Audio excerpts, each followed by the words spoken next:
and Jack. You will see them as I speak with them here in the Dolphin Dive. Mr. Donnelly, I promised you and I promised Jack that I would celebrate. Now, I did a video that night. Of course, the game was on Labor Day. I tried to take some time to myself on Labor Day from running around, and that didn't really work out as much as I wanted it to. I was working on Labor Day. You were working on Labor Day. And I think it is only fitting to start off this broadcast by telling everybody, Fins, way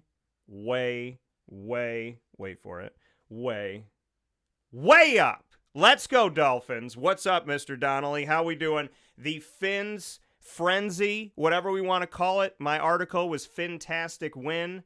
This is an incredible, awesome, momentous moment, and you had a lot of people jumping, including myself, in front of over 2,000 people. Mr. Donnelly, congratulations. Jack, congratulations. Callum, I'll start with you. What an awesome way to start off the season. We're only a few games in, and here we go with another victory and a 7th-ranked team in the nation. Yeah, I think obviously it was a special night for the boys. I think it shows the character that we have in the group. I think it shows the potential that we have as well. And I think, while it's obviously a special night, it's just one game, and I think we have to use the positives that we learn from the game into the rest of the season. And I think obviously it'll put us in a good foot forward, moving into Saturday's game, and then obviously with a couple more out of conference games before we start with the conference. So good night. It was the fans were incredible. It was actually brilliant to see the amount of youth there for the game. I think it's great for the Syracuse area, and I think the boys the opportunity to play against the very best in the country and show why they're here, why they can go out and have a good season, and I thought they proved it. And we were really happy staff, we're really proud staff. But I think obviously the most important thing is the next game and the next action as well. So yeah, no, I completely can understand that. The season started off very strong, though, as we look at the fact that you open up the season at home against Canisius, back and forth, and you were able to take that victory. You fought a close one with Binghamton just an hour away, and then you come home and beat a top 10 ranked team in the country that recently won a national championship. Callum, what does that say about this year's team? I know you don't want to rest in your laurels. You don't want to say, okay, we've won a couple games here, and let's not just kind of sit in this. We have other things to do. We have to be prepared. I want to challenge you for a second as a coach goes to the next game to be in these first 3 games and tell me what it says about the caliber of your team, the fight in your team, and the fact that these student athletes cannot be judged on what division they belong in, but that their character, their hard work, their talent, their enthusiasm, and their ability to help each other can put them in any place, including a victory over a top 10 team. yeah, no, absolutely. I think obviously it's a good start. I think it comes back to the hard work that we put in pre-season, and again, I think we had a really good group of returning players, and obviously we had some key leaders on the team like Jack, Ziad, Noah, Priesty, a couple of the younger guys as well that have been here for a while. Helped integrate the new players. We had a lot of new players coming into the group, and to be honest, they've all hit off pretty well, and they're a close group together already, which is great to see. I think obviously we're going to have challenges along the way, like every group does, but it's a testament, I think, to the players that we have, that the guys that the new players have come in and felt like they're part of it already, and I think that comes down to the leadership of the guys. And I think obviously in the last couple of games you've seen that. I think this year we have a little bit more depth in terms of the squad numbers. We have, last year we were really hit hard by injuries throughout the whole year, and I think this year obviously we've had a bigger squad to pick from, and I think that's caused some headaches and challenges for us as a staff to pick the starting 11. But I think it shows what I think we had six guys come off the bench the other night and all made a massive impact. So I think whether you're starting, whether you're coming off the bench, whether you didn't play, I think everyone's really important for this team, and I think I think we proved that on Monday night when everyone chipped in. Yeah, and Jack, we speak on people chipping in. There was only one goal scored the entire game. It was a penalty kick in the 17th minute, and you were the one that took it. Bring me into that moment, and is it true that you would brush head coach Callum Donnelly off if he told you not to take it? I mean, I don't know if I'd go against Cal's word, but I'd definitely be arguing on the sideline with him about taking it. But I mean, last year I took all the penalties. I was 4 for 4 last year. Stepping up for that penalty, I was pretty confident taking it. It wasn't my best penalty, but I was fortunate enough to get in the back of the net, which I was pleased about. And for you, just to bring me into this, I was talking about it a little bit off the air with you guys, but just the art of the penalty kick, right? And how you're trying to figure out little nuances maybe about the goalkeeper's trying to figure out the nuances about you.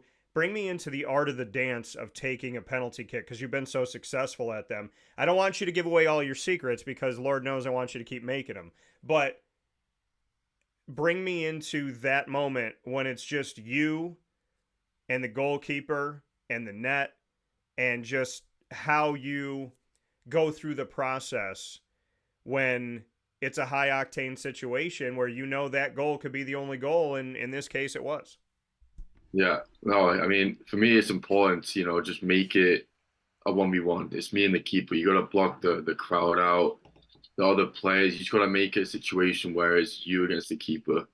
And with me, I tend to go the same way in penalties, but for me, it's like a last minute decision. I'll be running up. I'll have a little look in the corner of my eye to see where the keeper is, if he's making any sort of movements, and kind of go from there. It is an art to take penalties. Some people are confident, some people aren't. I've always felt confident in taking penalties, whether that's, against a small school, a big crowd, a small crowd. Yeah, I mean, everyone has different techniques. For me, it's kind of just a last minute decision, just get in the back of the net. Yeah, and you said you like doing it. Not everybody has the confidence to do it. Why are you so confident in this? Why are you someone who doesn't shy away from taking the penalty kicks, but goes right into it? And like we were talking about off the air before we got started, your head coach said, like, hey, I want him to take it. If I didn't want him to take it, he'd still want to take it. I mean, that confidence that you have, why? Why be so ice water in your veins? How did that happen in you? Is it something that's always been there, or did you kind of grow into that, like, I want to be in that situation, I want to be in the pressure cooker? I mean, I guess I've always kind of felt good about taking penalties. I've always been good at taking them. I mean, look, with penalties, you can be hero or zero, like that. If you score, you're the hero. If you miss, the blame you got to take responsibility for that. So I think for me, as being a leader as well on the team, being captain, I want to take that responsibility if I do miss. Like, I don't want any of the younger lads to, have that pressure on them, have the weight on their shoulders of them just missing a big penalty. If anything, I want to take that. I'll take the responsibility for it. I think that's a big reason why I take penalties and why I'm so confident going up there. So you want the pressure. You want the team to have to lean on you. I want the pressure, yeah, because been here for 4.5 years now. I'm captain. I hold responsibility. If we win, we lose, I want to take that pressure on my shoulders. I don't want any of the younger lads to feel that there's it's their fault for losing, their fault for not doing something right. So I think as a leader, I want to take that initiative and being okay with failure. Being okay, being a resilient team and dealing with the hard times. So the goal happens. Bring me into it. What do you remember about it? Do you black out in that moment? Like you said, it's a last minute decision. So bring me into the 17th minute of a game on Labor Day against Syracuse. Yeah, so it wasn't my best penalty. When I took it, I saw he dove the same way, and it kind of hits him, but then I just saw the ball, I saw the net ripple, and I was like, thank God that went in. But yeah, it went in, and then I didn't want to celebrate too early or anything because I know Syracuse are a great team. I was kind of confident in them equalizing, but we were lucky enough to see out a hard fought victory. Before we go back to your head coach, like you said, it was an early goal in the 17th minute here, and you thought that Syracuse would equalize it. What can you say to the total team effort as well as the effort of the defense? They outshot your team 28-5, yet the shot that you had was the one that counted here. So just what you can say about the entire team after that goal, after what you did. I mean, before that and after that, because they didn't score before that 17th minute either. But just what you could say about the total team effort and the defensive effort to have almost 30 shots coming your way as a team and not a single one of them got in. No, it was unbelievable. Wyatt, our goalkeeper in there, he was outstanding. He had 8 saves, I think. But the whole team, as a whole, we were unbelievable defensively. It's a mental battle. Those the second half. There's 45 minutes left. It's not looking like we're going to score. We have to defend for that full 45 minutes at the end. The full 90 minutes of the game, we were defending. They had so many chances, but we found a way. We had some luck, of course. Everyone needs some luck now and then, but we fought to the end, and I was proud of everyone that day. It was just an incredible moment for us. But yeah, overall defensively, we were one of the best performances I've ever seen us put in. Yeah, and Callum, for you to kind of go off of that, just to speak on the talents of Jack, why he is somebody that you trust to go out there and be the person that can put the team on their shoulders at any given time is part one of this question. And then the second part is that defense, the fact that there were 28 shots coming in the direction of your squad, your student athletes, and they didn't let any of them in. Well, I think Jack's shown from the first year that he got in that he thrives on the pressure, that he thrives on taking responsibility. I mean, he started every single game that he's been here. I think obviously doing that as a freshman coming over and having the confidence to play. And I think he, from a character side, and it's been great to see his development and to become the leader he is today. And I'll go back to even 2 years ago. We had a game against Southern Connecticut. We were up. There was a massive crowd there. It was a NE10 quarter final. We had a penalty in the extra time, and Jack stood up and took it. Sophomore at the time, and I think that just showed what he relishes on the pressure, relishes on those tough situations that you get. And obviously now with the team, the guys are looking at him for inspiration, and I hold those guys, I hold him and Z, and I hold their captains to, there's going to be more demands placed on you, but I think those guys can take it. I think they're, and Jack, performance wise, he's been fantastic over the last couple of years, and we're excited for him this year. He's been not only for the 4 years that he's been here, but I think moving forward, I think he's going to go down as one of the best players that we've had for this program. And I think obviously, but just a top guy, a top lad, and I think one of the guys that everyone can rely on, and I think that's a testament to his character. Yeah, incredible. And you speak about character on the other side of this matchup. Head coach Ian McIntyre, who I've gotten to know over many years and well before their national championship. What can you say about the class and character that's on the other side, and what it was like to play a game down the road in the same city? And I mean, the kind of the uniqueness here. So your thoughts on Ian McIntyre, one, and then two, the fact that now in Syracuse, New York, there are two Division I men's soccer programs that are 6 minutes away from each other. Yeah, I think Mac is obviously an unbelievable coach, but I think first and foremost a great human being. I think he's always been there for me. He's always willing to offer advice, and obviously when I'm looking at someone that's been in the game for so long and been as successful as him, I just try and take every little bit of information that I can from him, and I think the biggest importance just to see how he is after a game, and I think he had some kind words for us as a program, which was obviously great. Yeah, I think obviously the win was great, but I think as I say, the chant for our supporters and our fans, the students of LeMoyne to see us in a big match, a big game, was just brilliant to see. It was fantastic. We had a lot of great memories at Division Two, but I think the night that we had, we all of our players used to go and watch Syracuse all the time because obviously they're playing against the best teams in the country. And the chance for us to be there and play there in that game was obviously great. But I think for us, it's about we've created a good night on Monday. But I think it's shown the rest of the way that like moving forward that we want to create more good memories and especially when conference play comes around, we want to be able to take that energy and the concentration that we had into that game and every single game when we're playing and try and be as successful as we can be moving forward. And Jack, for you, how does this team stay focused? You hear your head coach talk about, like, yeah, this is a good memory, but you want to have more memories like this. You want to continue to have more success. How do you stay focused in a moment like this? You're human beings. This is a massive win. It's exciting.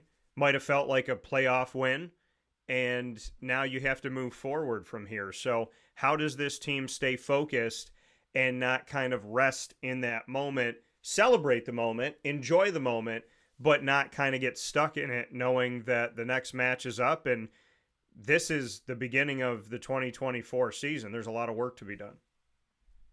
Yeah, no, I think we gotta take that momentum into Saturday. We always kind of say one game at a time, and it's true. You gotta focus on the next game. Syracuse is done now. Obviously, we're gonna celebrate this week. Think about it, be happy about it. But the game on Saturday, that's what we're gonna be thinking about soon in training. Working hard for Delaware. Delaware are a very good team. We played against them last year. We had a kind of a similar game to Syracuse, a hard fought 2-2 draw. We just went D1. It was kind of a battle like Syracuse was. We were on the back foot defending most of the game, but we grinded out a 2-2 draw. So we got to look forward to Delaware and how we're gonna match up against them and try and get a result. But yeah, going forward, it's just kind of one game at a time for us, and I think that's really important for us to keep in mind and for the rest of the season. What is it about this team? I've gotten to talk with you and Z here recently. I've spoken with other guys over the years with this men's soccer team. What is it about this specific squad that you love the most? Like when you look at your brothers on the pitch, what makes you believe that you all can do something special? Because you're a captain, you're a leader, you're a vet. Why do you love these guys? Why do you believe in them? I mean, a big thing is that we're all very close. A lot of these new boys came in, and straight away we were all boys. We were all friendly with each other. No one kind of disagrees or has any issues in the locker room. We're all kind of good lads, good friends, which is really important on and off the field. We also have a much bigger squad this year. I think we have around 28, 29 guys. So that makes training really competitive, which is massive for us. Over the years we've been struggling with numbers and injuries, so it's been hard to get training to the highest of standards and keep it competitive. But this year, we have a deep squad, which is really important for us. We can battle much harder in training, do much more like bigger picture things like 11v11s. So I think that's a big factor for us this year, and hopefully it's going to work to our success. Do you have, whether you do it or not, is there a penalty kick dance once you make it that you think to yourself, is there a rhythm or a celebration that you either do or do in your mind? So with me, it's funny. I never celebrate when I score. I know Cal knows that. He's never seen me celebrate. I get in the back of the net and I turn around and just get Yeah, back in my position. yeah. But yeah, for me, I'm more worried about just getting the ball in the net. A lot of players kind of think what their celebration is going to be before they take it. But for me, I'm just thinking get the ball in the back of the net and then worry about the celebration. But yeah, that's that's just me.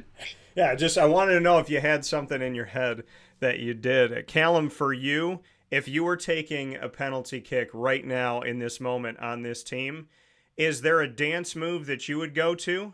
Who do you and who do you think is more likely to dance? If we've never seen Jack do it, between you and him, who's more likely to show us a little rhythm out there?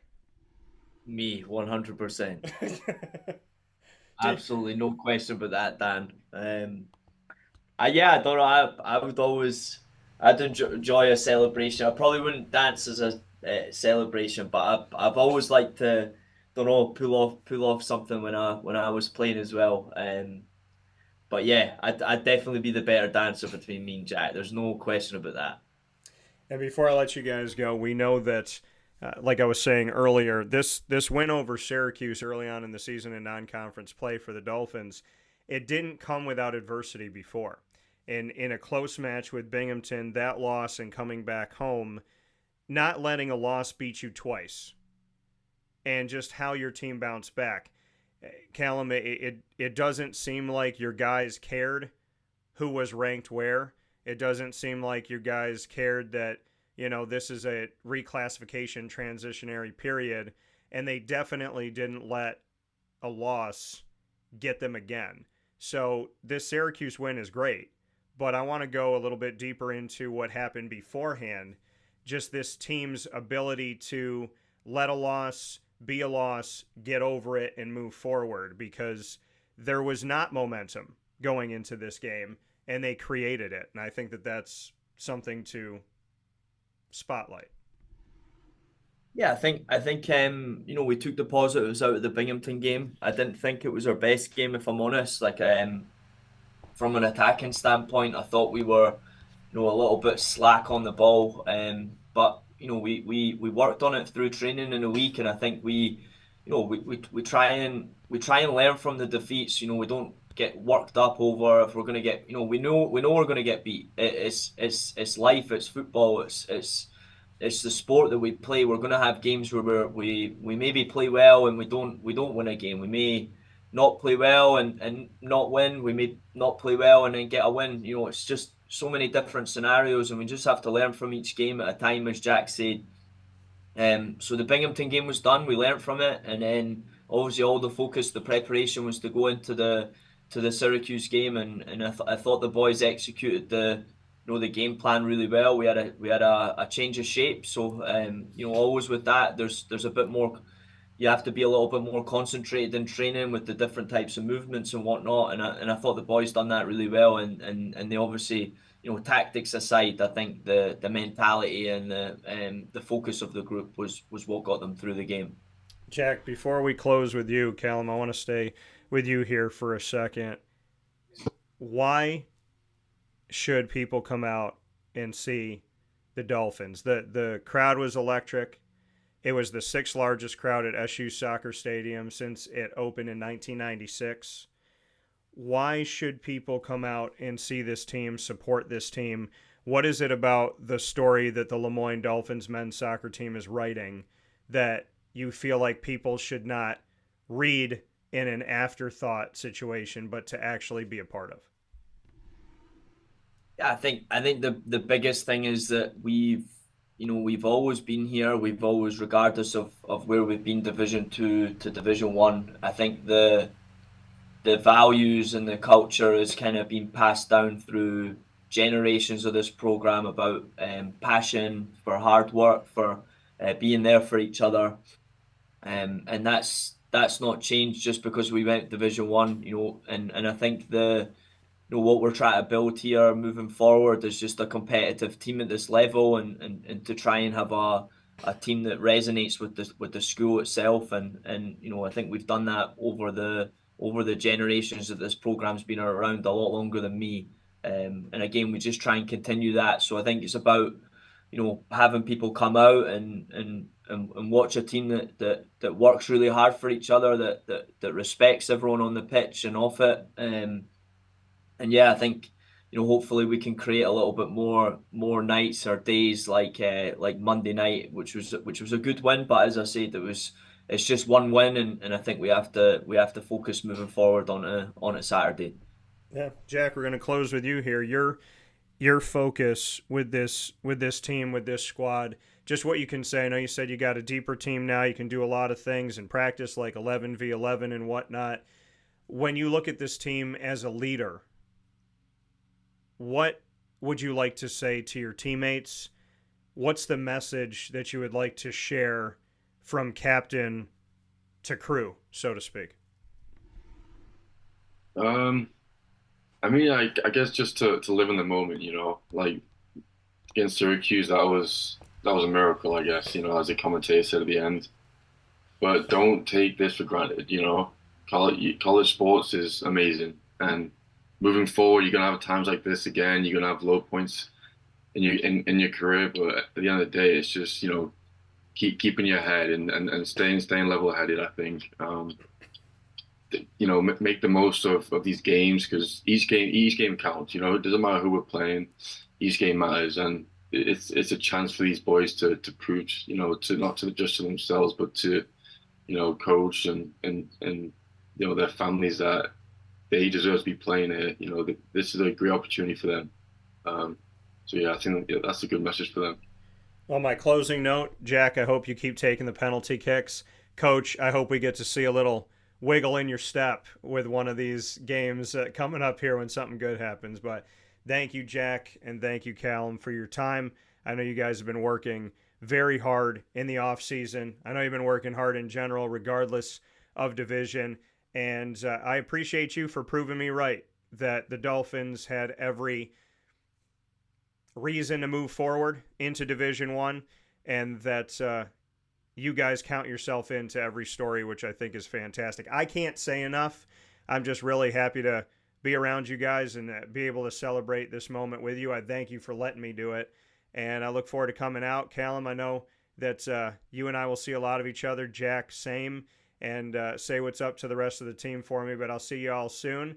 And I did, there's a video coming out on social media. I did creep over to the pitch at Ted Grant Field and put a little message out. That's going to be going out today. But Jack, Callum, thank you so much. Congratulations on the incredible win, and congratulations on the Canisius win, the learning lessons at Binghamton, and I look forward to this game against Delaware, because I know you guys are focused and poised to do plenty more. This is only the beginning of a story that I feel like you're all really excited to start writing, continue writing, I should say. So thank you for your time. And like I said, I can't say enough about you. Good character people and just awesome people to root for. Very easy to root for you guys. So thank you and congratulations.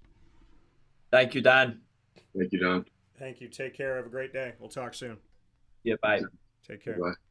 That coming from Callum Donnelly once again and Jack Goodrich here on Wake Up Call with Dan Tortora, where sports truly meets that thing called life. And so proud of this team, this squad. And I really can't say enough, because, you get to meet these people and you get to be around them, like Ziad and Jack and, Bryant Perdomo from CNS was the first men's soccer interview I did years ago with LeMoyne College, because he stayed here in the community and went from CNS over to LeMoyne. And, obviously spending time with Tom Bonus when he decided to step away from the program. We went on the pitch at Ted Grant Field. We sat there right by the goal, and we had a heart-to-heart conversation. And then here comes Callum, and getting the interim job and getting to do the exclusive with him about that, sitting with him plenty of times, and just learning about the game through him and having him break it down and speak on the things that he's learned and what matters, and then just getting to talk with these guys. It's a fantastic win. And I live in two worlds. I live in this wow, this is an historic moment that's going to live forever, and I want you guys to celebrate it and enjoy it. And at the same time, I want you to make sure you're prepared for the next game, because there's plenty of work to do, right? One of my closest friends, Floyd Little, there's a book over my right shoulder in the studio that he signed for me. And we built a very close friendship over an 8-year span, and I would like to think we keep building it with him up in heaven because he's not that far away, right? Jesus destroyed our death and restored our life when he died on the cross. And Floyd would use that well-known poem, and he would say, "There's miles to go before I sleep and promises to keep." And this team has many more things that they want to achieve. They didn't set out to win a game this season. They set out to win everyone, to learn, to evolve, to grow, to respond to adversity with grit, determination, dedication, positivity, humility. You know, LL Cool J said, he said, don't let the losses go to, what does he say? Don't let the wins go to your head, the losses go to your heart. And as great of a moment this is, and a great of a story this is to tell, and I'm glad to be a part of it, that they are allowing me to tell this story. You know, these guys have been great to me. At the same time, this is but one chapter in what the LeMoyne Dolphins men's soccer team is writing and what LeMoyne College is writing overall. You have a tenacious president in Dr. Linda Lemura. You have coaches, not just the head coaches, but coaching staffs that are vibrant, passionate, and just leaders of great sacrifice. So many of them make so many sacrifices. And that doesn't go unnoticed. And you have student athletes of tremendous character. I have met so many wonderful student athletes at LeMoyne. I'm more happy of the people they are than what they're doing on the fields and courts and pools and tracks of life. So, working with the Dolphins is a heck of a lot more than one victory. But we're going to celebrate them. And we're going to get back in the pool and swim again. So, I can't say enough. Dolphins, you know I love you.